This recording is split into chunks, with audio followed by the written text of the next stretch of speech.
ఈ రాత్రి మనం ఆలోచన చేస్తే కొర్నేలు జీవితంలో రాయబడిన వాక్యంలో చాలా విశేషమైన విషయాలు ఉన్నవి. ఆమేన్, హల్లెలూయా. నా ప్రియ దేవుని బిడ్డలారా గమనించండి, ఈ రాత్రి మనం ఆలోచన చేస్తే కొర్నేలుని దేవుడు చూసినటువంటి, కొర్నేలుని దేవుడు గమనించినటువంటి దేవుడు ఆ కొర్నేలు దగ్గరికి దూతను దేవుడు పంపాడండి. దేనికి పంపాడో చూద్దాం. 5వ వచనాన్ని చూద్దాం. దేవునికి స్తోత్రం కలుగును గాక. చెప్పండి చెప్పండి గట్టిగా హల్లెలూయా.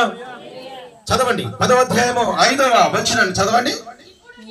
ఇప్పుడు నీవు యొప్పేకు మనుషులను పంపి పేతురును మారు పేరు గల సీమోనును పిలిపించుము. చాలండి. దేవునికి స్తోత్రం కలుగును గాక. ఈ సీమోనును మారు పేరు కలిగిన పేతురును దేవుడు అంటున్నాడు పిలిపించుము. ఎందుకు పిలిపించాలి? ఆమేన్, హల్లెలూయా. అంటే ఇతడు ప్రార్థనాపరుడు, భక్తిపరుడు, ధర్మకార్యం చేసేవాడు. ఇతడు చేసేది దేవుని సన్నిధిలో నిలిచి ఉన్నాయి.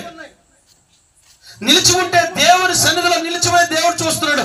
అయినప్పటికీనూ దేవుడు అవన్నిటిని బట్టి ఒక కబురు మరలా ఆయన వర్తమానం చెబుతున్నాడు. ఏంటంటే, నీవయ్యా యొప్పేకు పంపు, అక్కడ ఒక దైవ సేవకుడు ఉన్నాడు, అతని పేరు పేతురు, అతనికి 2 పేర్లు ఉన్నాయి, సీమోను పేరు కూడా ఉంది. అతడు ఉన్నటువంటి ఇల్లు కూడా చర్మకారుడైనటువంటి సీమోను. అక్కడికి నువ్వు మనుషులు పంపి అతను పిలిపించుకో. ఆమేన్. ఎందుకు పిలిపించుకోవాలి? ఆమేన్, హల్లెలూయా. ఎవరతను? అపోస్తలుడైన పేతురు, యేసుక్రీస్తు యొక్క దాసుడు. దేవునికి స్తోత్రం కలుగును గాక. ఎందుకు అతన్ని పిలిపించుకోవాలి? ఆ విషయాన్ని చదువుతాం. 32వ వచనం చూడండి.